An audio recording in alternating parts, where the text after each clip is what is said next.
ever, we are starting off with a completely clean and skin-cared up face, and I am starting with primer. The Ceramide primer from I Heart Revolution is my favourite at the moment. It's just one that I found works really well for me and my skin, but use whichever one is your current favourite. And then my all-time best eye primer that I found is this Wet n Wild eye primer. It is cruelty-free. I think it's about between £4 to £6. 426, not 46. And it is genuinely brilliant. Has kept my eyeshadow on in like 30-degree heat many times. I wanted a little bit of colour to my face because I had used a slight self-tanning lotion on the upper half of my body, so I'm using this Peach Perfect foundation from Too Faced. I'm so sad that they stopped doing this. I will never understand why they discontinue really great products, but I don't think, unfortunately, that you can get this anymore. But it's a really lovely soft matte foundation, and I'm just dotting that all over my face in the vintage method and then blending that out with a large fluffy brush. And once I've blended everything out with a fluffy brush, I go in with this dense brush that kind of looks like a giant toothbrush, and I go in circular motions just to remove any excess product so there's not an overwhelming amount of foundation on my face. You can also go in with the tips of your fingers and pat in the foundation to make it melt into your skin. Now for my eyebrows. You all know I have teeny tiny little eyebrows, although mine are growing out a little bit more. I'm using the Too Faced Chocolate Bonbons palette, which for some of you might be such a throwback palette. I absolutely love this. And this is just a sort of warm brown shade, and I am applying to my brows with an angled eyebrow brush. This is the way that I prefer to do my eyebrows. I find an angled brush and powder to be far easier than a pencil or a eyebrow pen, just for me personally.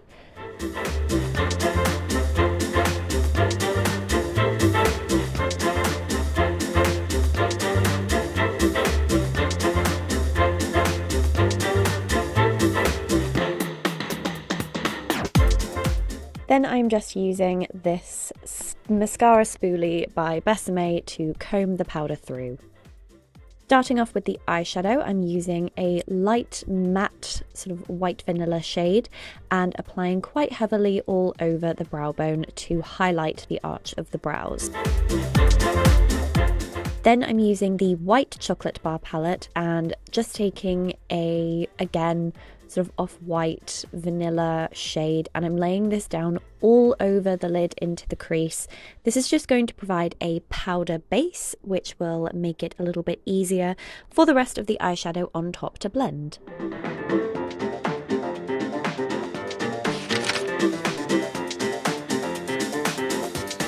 Now going in with the Too Faced, I think it's the Pinker Than Ever palette. I'm taking this light baby pink and blending that into and above the crease.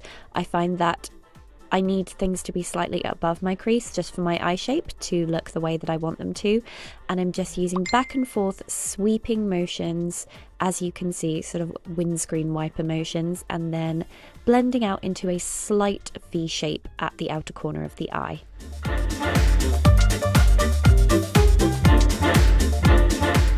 I'm taking this darker, shimmering, glittery pink pigment and applying that on the outer, I would say outer third of my eyelid with my finger to get the most impact with the shadow.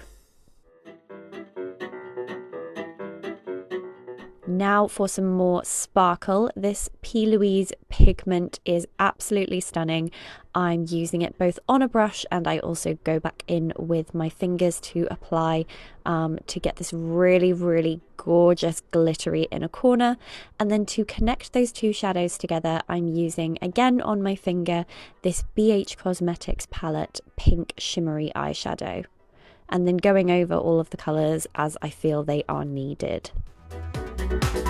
This is quite a soft pink eye look.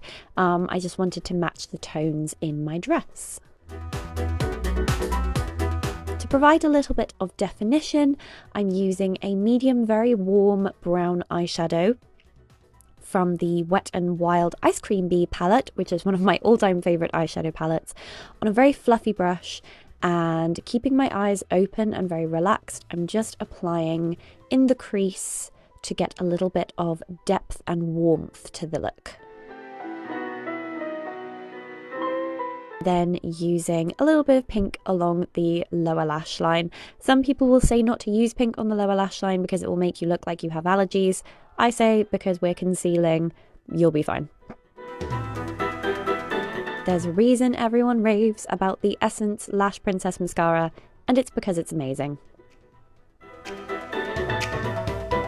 I'm applying concealer underneath my eyes.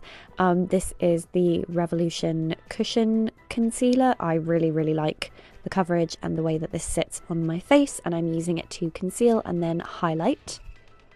Blending that out with a flat top brush, which is the best way that I found works for me to blend out my concealer. I'm using a lighter shimmery shadow and going back in and re-highlighting the brow bone just to provide a little bit of contrast to the more matte shades in the crease.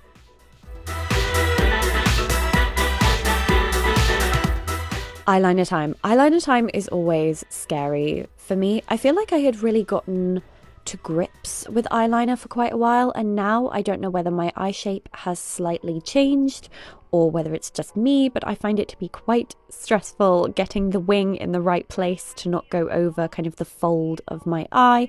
But I am using the Kiko Milano brown pen here, and I really do like the way that this came out.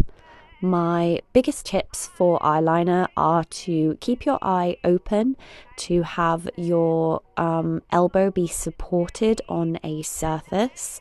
I like to have a mirror that I can get quite close to my eyes so that I can really see what I'm doing, and also to look at the liner straight on in a mirror, both when your face is relaxed and when you're smiling, to make sure that they are pretty even.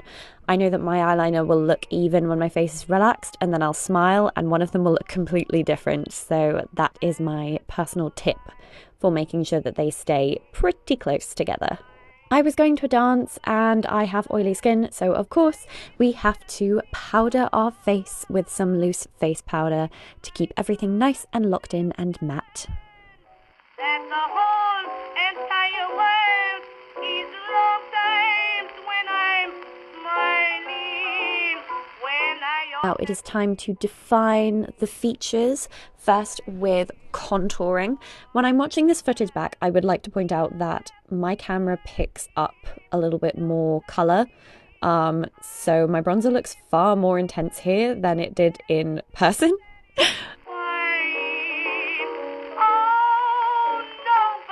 And then using a really nice pretty pink blusher on the apples of my cheeks and blending back. This complements the tones in the eyeshadow and also in the dress. Cannot survive without highlighter, and I am using here the gorgeous Cookie highlighter from Benefit. It is one of the best highlighters I've ever used in my life. It's so buttery and such a gorgeous, gorgeous shade. Really makes you look very luminous.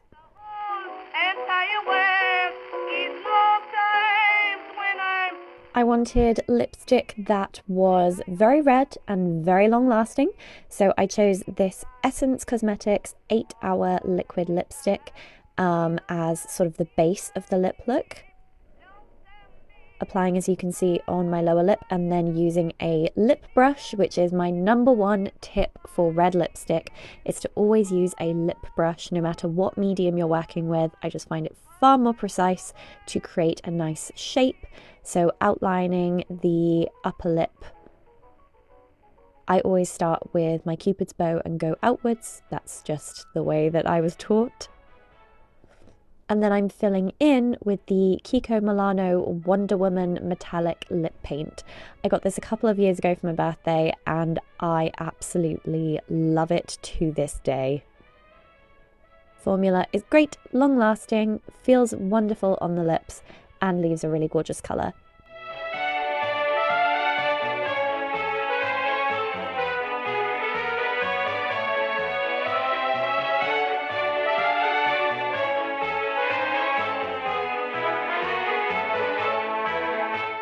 For the hair, you can see that I have my hair set in foam rollers. So we are just going to be taking all of those out and curling the hair into ringlets as we take them out.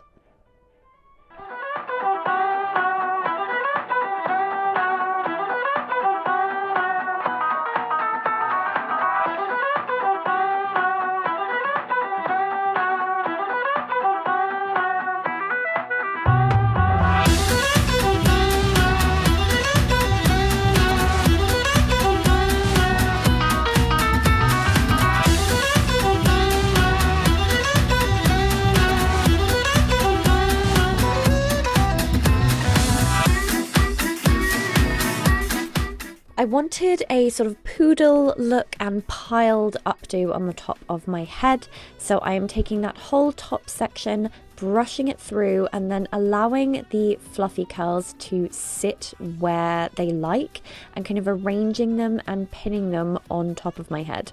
This is one of my favorite ways to get that kind of poodle look if I don't feel like individually pin curling the whole top of my head like I've done in other videos.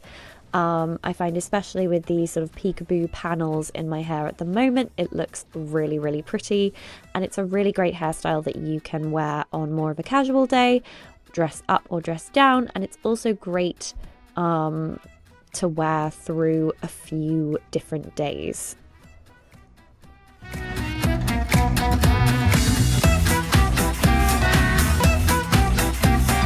For the sides of my hair, I'm just pulling them up, pinning in place, and then letting those straight ends become part of that curly updo.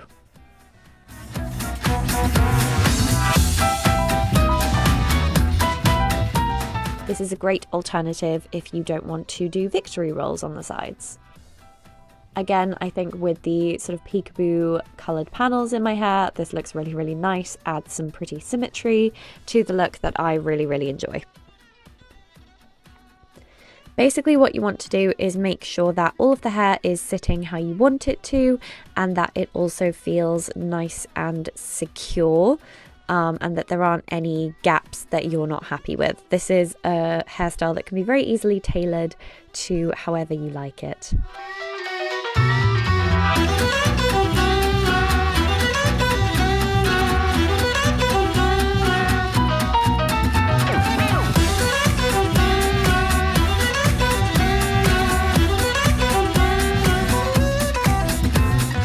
For the rest of my hair, I wanted a slightly fluffier curl look, so I'm running my fingers through my hair and then brushing through for smoothness. But as I'm brushing through, I'm also going in and kind of combing with my fingers to give this really beautiful, soft, fluffy, almost like a 1930s-esque curl pattern that I really, really like. I think it looks really pretty.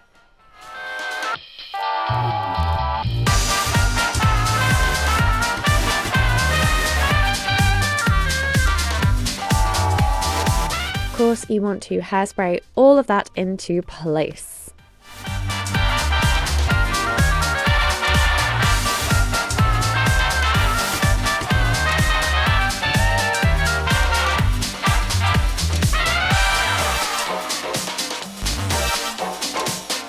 I wanted to accessorize with these beautiful hair clips. These are from Claire's. Claire's do such good hair flowers, honestly. They're always really pretty. And I just popped them in where I felt like they suited the hairstyle.